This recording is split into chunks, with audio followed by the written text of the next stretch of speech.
आज माजाली है भर पे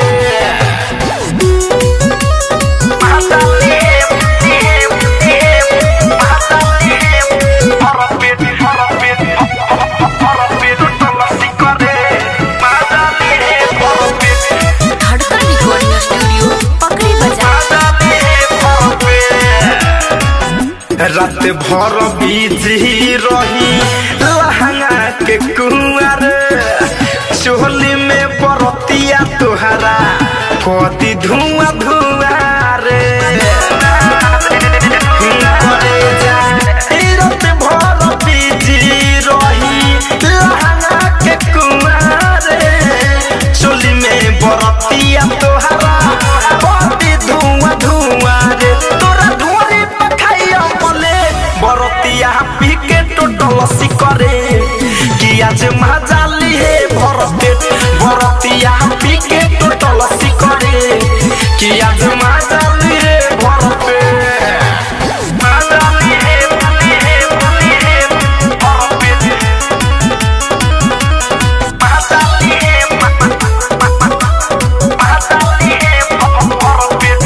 पेट सारा गाँव जुआ बरतिया तोहरे पबिताई रे सूरज धरे कंधनंजय सबके हुआई रे सबके हुआई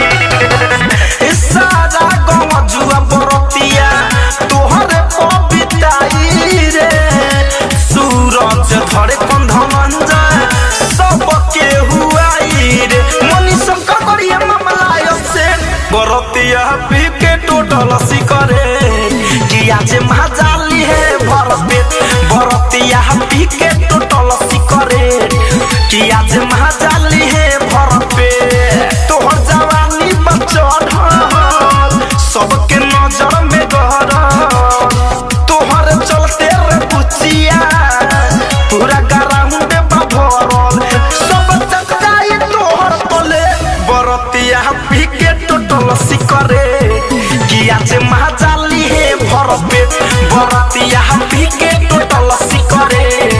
कि आज मजाली है भर पेट। आरसीएम म्यूजिक न्यू ऐप अभी डाउनलोड कीजिए हमारे गूगल प्ले स्टोर से और पाए भोजपुरी लोकगीतों का एक से बढ़कर एक ऑडियो वीडियो सॉन्ग बिल्कुल मुफ्त।